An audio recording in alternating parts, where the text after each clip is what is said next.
एक वृद्ध ने कोने में बैठकर सिर्फ इतना कहा, प्रभु, आज मेरी लाज आपके हाथ में है।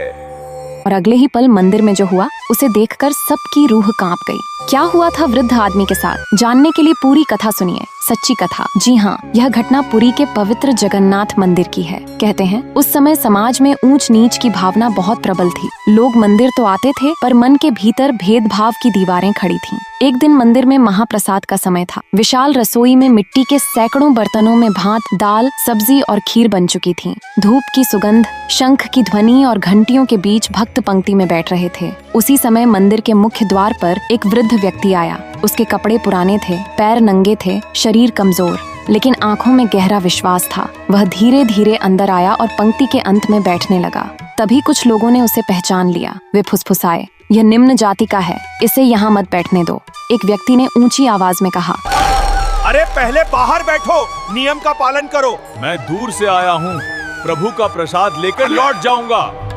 पर उसे पीछे धकेल दिया गया। वह चुपचाप उठा और एक कोने में जाकर बैठ गया। उसकी आंखों से आंसू गिर रहे थे। उसने आकाश की ओर देखा और बहुत धीमे स्वर में कहा, प्रभु जगन्नाथ, अगर आप सबके नाथ हैं तो आज मेरी लाज आपके हाथ में है।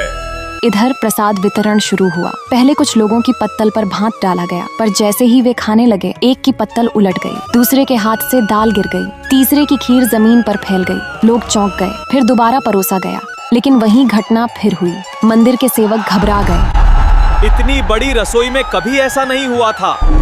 तभी एक वृद्ध पुजारी जो वर्षों से सेवा कर रहे थे धीरे से बोले, क्या आज किसी भक्त का अपमान हुआ है? सब चुप। उन्होंने चारों ओर देखा और उस कोने में बैठे वृद्ध को देखा। पुजारी तुरंत उसके पास गए। उन्होंने उसे उठाया और आदर से पंक्ति के बीच में बैठाया। कुछ लोग असहज हुए, पर पुजारी ने दृढ़ स्वर में कहा, यह महाप्रसाद है। यहाँ भगवान पहले भावना स्वीकार करते हैं, फिर परंपरा।